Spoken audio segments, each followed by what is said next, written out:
And all America has done is produce bubbles. So we have a bubble in real estate, bubble in stocks, bubble in bonds. Everybody's happy. They think they're getting rich today. And I've never seen it so frightening. So this is going to be the biggest bubble in world history that's going to bust. I think America's going into the next depression. We're at war with Russia.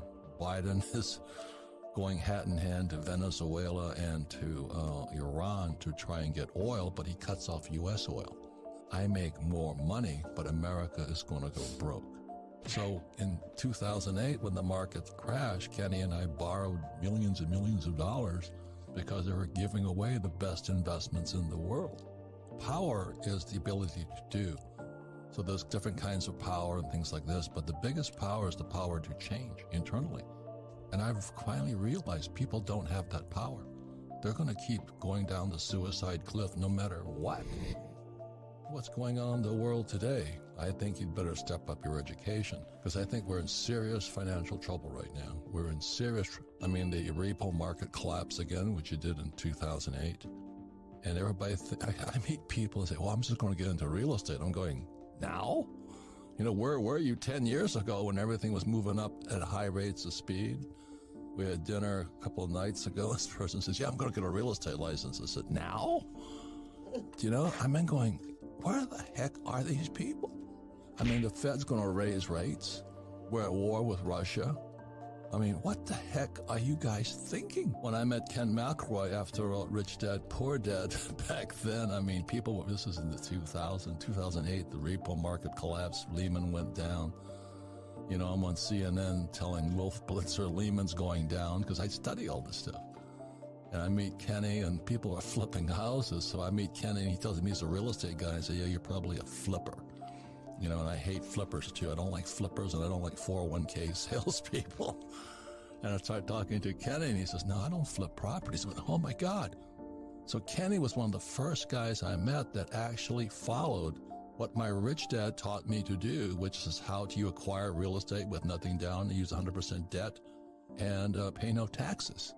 So with that, Kenny and I have made freaking multi-millions of dollars. We're billions of dollars in debt, but debt makes people with financial education rich. So what happened after 2008, after the repo market, after Lehman went down, as I called it, on CNN, we made fortunes because it was a crash. So you're saying, well, you're telling us it's going to crash, man. I'm saying it's going to be the biggest opportunity of your life. Because America stopped producing. We stopped making things. And all America has done is produce bubbles. So we have a bubble in real estate, bubble in stocks, bubble in bonds. Everybody's happy. They think they're getting rich today. And I've never seen it so frightening. Now, on the other side of the coin, as Kenny knows, Ken McElroy, he and I know, is after 2008, we just borrowed our asses off and bought real estate as it crashed. The problem, this is the everything bubble. This is the biggest bubble in world history. So it's going to be big. So John and I, like I said, rugby players, play for the Hawaii Harlequins rugby team. And I'm talking to him, and he's telling me about all the rich people we knew in Hawaii who are going broke. I'm going, you got to tell that story. Because as I said, in 1974 was the first 401k. It was called ERISA, Employee Retirement Income Security Act. And I was still in the Marine Corps, and I was flying out of Hawaii. And I went to listen to these pitches on how to sell a 401k. And I said, these guys are lying. Because the advantage I had is I had a rich dad and I had a poor dad. And my poor dad was the village idiot. He was a PhD, which stands for Poor, Helpless, and Desperate. He ran the school system for the state of Hawaii, and he thought the 401k was wonderful. I'm going, you got to be kidding me. And my rich dad was my best friend's father. He goes, oh my God, boy, talk about a license to steal money from stupid people called employees. So I came from a different, so this is 74, I'm still in the Marine Corps.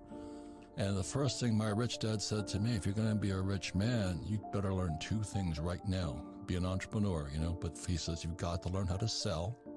And secondly, you've got to know real estate. Because real estate is debt and taxes. And that's, what do you mean debt and taxes? So in 1974, I took my first real estate course, and opened my eyes up, because you don't need money to buy real estate and you pay no taxes on top of it. Just before I get out of the Marine Corps, I got a job with Xerox, learned how to sell. So I got sales, and then I understood real estate. So why am I a rich man today? Because I took 2 courses, learn how to sell and learn about real estate. And my poor dad, the PhD, says, go back to school, get your MBA and get your PhD. I'm going, then I'd wind up like you, a poor, highly educated man with a 401k. Because we were the first generation with a 401k. The 401k came in, I think, 1974. And we're going, oh, Jesus is going to save us. They're going to give us a pension. But in my opinion, it was one of the biggest screw jobs ever, because you're putting people who know nothing about investing, and they're now counting on Wall Street to keep them alive into their late years. So here's this book that's written by Ted Siddell, and he makes his fortune suing pension funds. We're going into a depression, possibly a depression, and as John talks about it, people have no money. So when our buddy Joe Biden took off the Keystone XL pipeline, inflation went through the roof. That wipes out the poor because they can't afford to eat. Because oil, I'm an oil guy, going to school to work for Standard Oil. When the price of oil goes up, fertilizer goes up. Fertilizer goes up, food goes up. So if you have a 401k, like I'd say, drop back and punt on first down. You know what I mean? Because we're not going to tell you what to do, but maybe you'll find out why you should make changes. Because the good news is that's when you get really rich.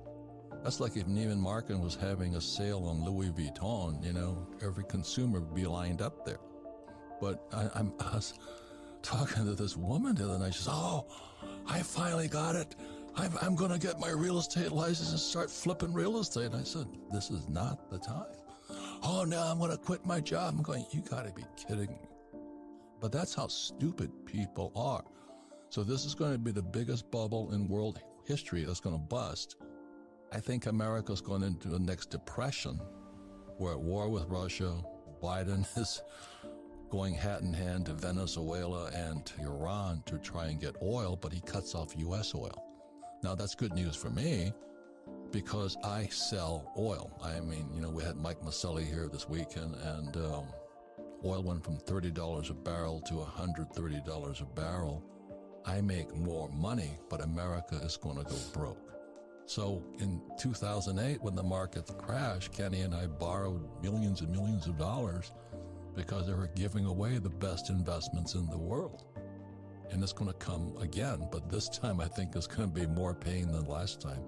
And it's really interesting because being an entrepreneur, one of the first things my rich dad taught me is this: if you're going to be an entrepreneur, the purpose of a business is to buy real estate. And people go, what? No, it's supposed to... No, you buy real estate with it. And the average person has never heard that. And I use debt and I pay no taxes. And then what most people don't know is that in 1971 is that Nixon took the dollar off the gold standard. So the dollar became debt. They could print it. And they had to raise taxes to collect the money back. And again, the problem is power is the ability to change. And that's really the sad part. It's like we had Dr. Nicole, and she can tell them about diet and exercise, but people don't have the discipline to change. This weekend, I was really, really kind of disturbed by a couple of people who've been with me for years. They haven't done anything different with me. For 17 years, they do the same old thing. They cannot change, but they're smart people. They just cannot change. Like I was talking to people I've known for years. How much gold have you bought? None. How much silver you bought? None. How much real estate have you done? But we read your book. Yeah. And I go nuts. That means there's something really effed up inside of you. You have a definite block to be poor.